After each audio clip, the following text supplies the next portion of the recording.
to come forward, and while he's coming forward, really there's not much I can add to that.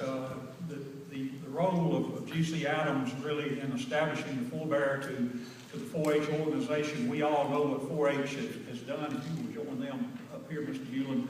We all know what 4-H has meant, not only in Georgia, but the nationwide organization that it has become, and the leadership training organization that it has become. I think that G.C. Adams' legacy, not only starting that corn club, but becoming an educator, a legislator, and Commissioner of Agriculture, speaks for itself. I would like to ask those members of the Adams family that are here tonight joining us on this occasion, if you would stand and let us please recognize you, the members of the Adams family.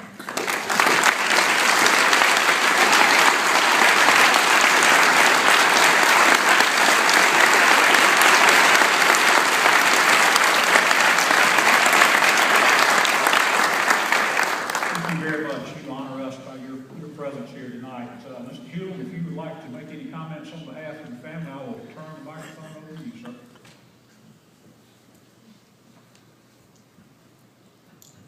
Well, I didn't prepare to speak, but I can always say something.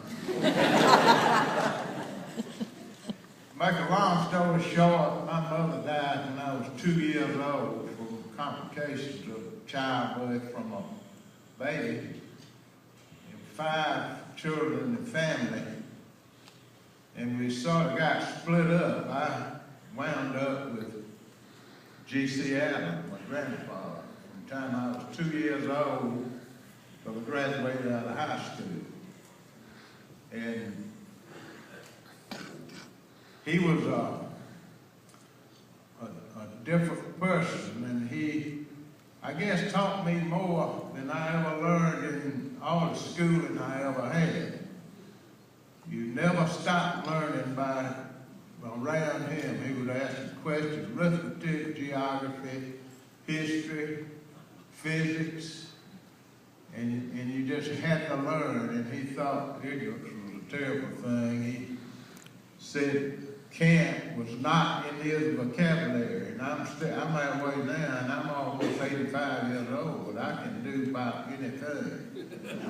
Most of you can, but you have to leave you can't out of the vocabulary.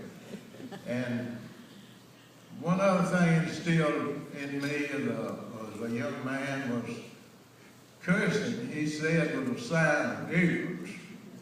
So maybe some of y'all need to remember that.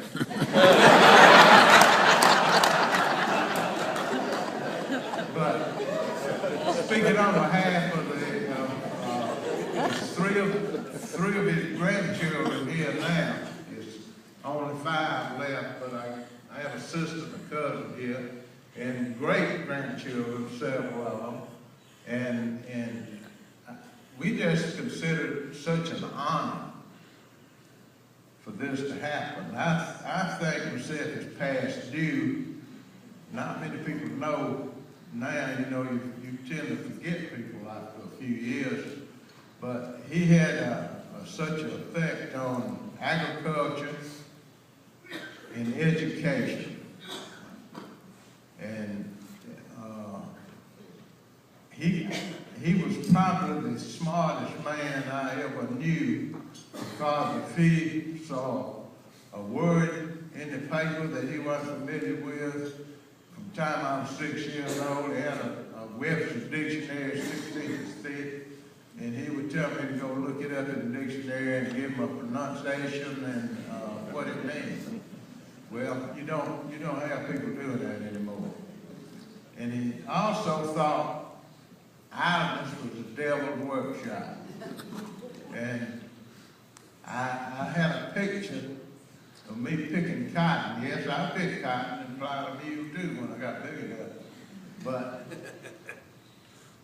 I couldn't have been over 4 years old because my pick sack was made out of a flour sack. But, and I still think people ought to have to work for a living. I'm always